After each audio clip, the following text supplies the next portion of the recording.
Este 9 de julio el Estadio Vaperón va a cumplir 71 años y muchos de los recuerdos que tenemos todos son en blanco y negro, pero hay gente que todavía tiene el recuerdo vivo de lo que sucedió, no solo en esa jornada, porque fueron 3 consecutivas en las que se inauguró el estadio. Estamos con Ítalo Marone, que gentilmente nos atiende en su casa para charlar un poco de lo que fue aquel hecho tan trascendental no solo para Junín, sino para la zona. Ítalo, ¿cómo estás? Sí, buenas tardes. Y mirá, sobre ese hecho, yo tenía ya 17, 18 años y ya lo seguía a Sarmiento en el amateurismo. Así que cuando se dio la oportunidad de pasar al profesionalismo, era una locura para los hinchas de Sarmiento. Y empezó el tema, primero, después de salir campeón de la provincia de Buenos Aires en 1945, que era fútbol amateur, y que le dio derecho a participar en el Campeonato de la República y definir con los grandes del fútbol argentino la clasificación, lamentablemente la clasificación la perdió con Boca, que jugó el primer partido. Pero ese motivo fue el que dio lugar a que muchos de los directivos de Sarmiento se entusiasmaran pensando si habían hecho un papel tan importante en la provincia, ¿por qué no lo intentaban en la República? Pero para eso tenían que ficharse en AFA. Ese fichaje en AFA, no tanta la importancia de ficharse solamente, sino de tener un estadio acorde con las exigencias. Así que primero empezó por el estadio. Cuando se entusiasmaron los directivos, dijeron, bueno, vamos a pedir un préstamo al gobierno para hacer una tribuna lateral con plateas y algunos servicios complementarios, y con eso ya tendríamos una cancha más o menos armada. Siempre pensando todavía que eran amateurs.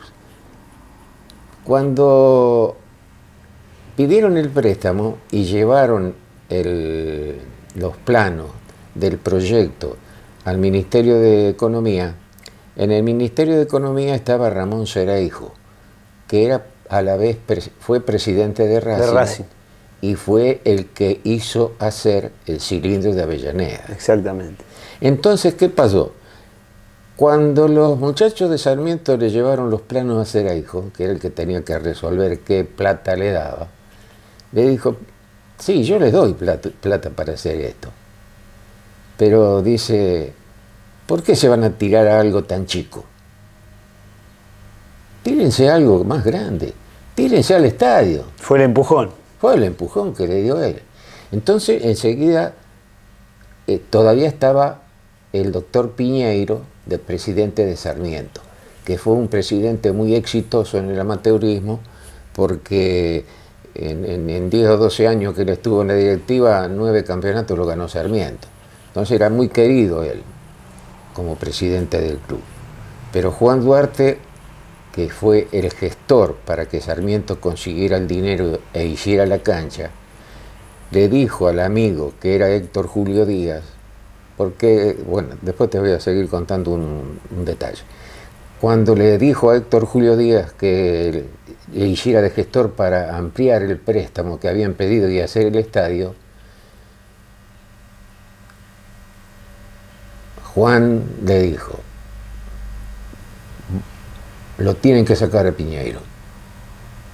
Yo quiero que vos seas, desde que empiece la construcción hasta que se inaugure, que vos seas el presidente del club. Entonces fueron a una asamblea con esa condición. La necesidad. La necesidad, no porque no lo quisieran a Piñeiro, pero lo eligieron a Héctor Julio Díaz de presidente. Vieron la oportunidad de Vieron hacerla. la oportunidad. Y de ahí en adelante siguió. Bueno, y especialmente del estadio, ¿qué recuerdo tiene de alguna anécdota de lo que fue la construcción, el movimiento que generó eso? Y el estadio, en realidad,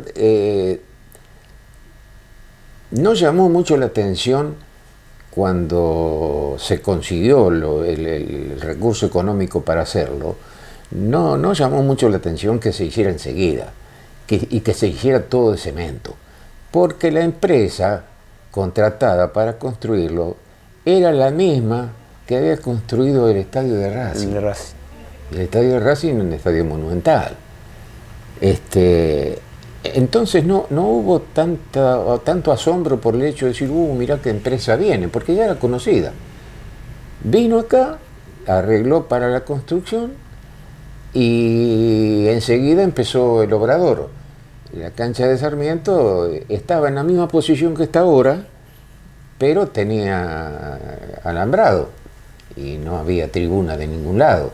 Claro, era la cancha. Era la cancha, con su alambrado olímpico, porque había muchos clubes acá en Junín que tenían un alambrado de esta altura con una baranda. No tenían olímpico. Bueno, Sarmiento tenía alambrado olímpico, pero una cancha sin tribuna, la gente toda alrededor, y había sobre un costado como un montículo de tierra donde aprovechaban muchos para pararse y estar un poquito por encima, más arriba, porque si no se arrimaban todo al alambrado y era un problema. Y de esa jornada, por lo que leímos en los libros, en el propio libro suyo, que habla de la historia de Sarmiento, del profesionalismo, hay como 3 jornadas, ¿no? Donde hubo un montón de actividades. Fue una jornada que no creo que se pueda repetir en Junín. ¿Y la cancha, antes de ser estadio, tenía la pista de atletismo o no? ¿O no, se hizo junto con el estadio? Junto con el estadio. Por eso está tan retirada la tribuna. Claro. Porque una de las cosas que muchos hinchas dicen, ¿por qué no se hizo la tribuna pegada al alambrado, como lo tienen muchos clubes de Buenos Aires, que lo aprietan hasta los contrarios? Yo he visto en la cancha de San Telmo decirle malas palabras a los jugadores que pasaban por ahí, o escupirlo o tirarle moneda. Lo he visto yo personalmente, no me lo contó nadie. ¿Pero por qué? Porque está la tribuna acá y un metro más allá está la raya. Acá no, eso no se puede hacer. Igualmente la gente grita y todo, pero no puede hacer una agresión directa hacia lo que está dentro de la cancha, porque está muy lejos. No es como las canchas que las tribunas, como la de Boca, según dicen, yo nunca entré a la cancha, desde afuera sí, pero a la cancha no, pero dice que el que está dentro de la cancha y oye el rugido de la hinchada es una locura. Pero claro, acá se siente también, pero es más lejos la posición de los hinchas con respecto a la posición de los jugadores. Pero igualmente, en ese momento fue la mejor cancha que existía en el interior, prácticamente. Y todo. Claro, ha sido una revolución no solo para Junín. Y todo de cemento. En Buenos Aires todavía había canchas de primero que eran tablones de madera. Muchas canchas. Y ya Sarmiento tuvo el privilegio de ya construir en una época donde se construía con cemento, como se hizo la de Racing. Ítalo, muchísimas gracias por su tiempo, por su sabiduría, por su memoria y bueno, por este rato con Sentimiento Verde para contarle a la gente básicamente lo que queríamos saber también de esas vivencias, de esos otros años en los que Sarmiento creció y que, como bien dijo usted, también lo testimonió. No, al contrario, yo les agradezco a ustedes que se hayan acordado de mí, un viejo de 90 años. Que ya tiene poco para contar, pero todavía la memoria me ayuda.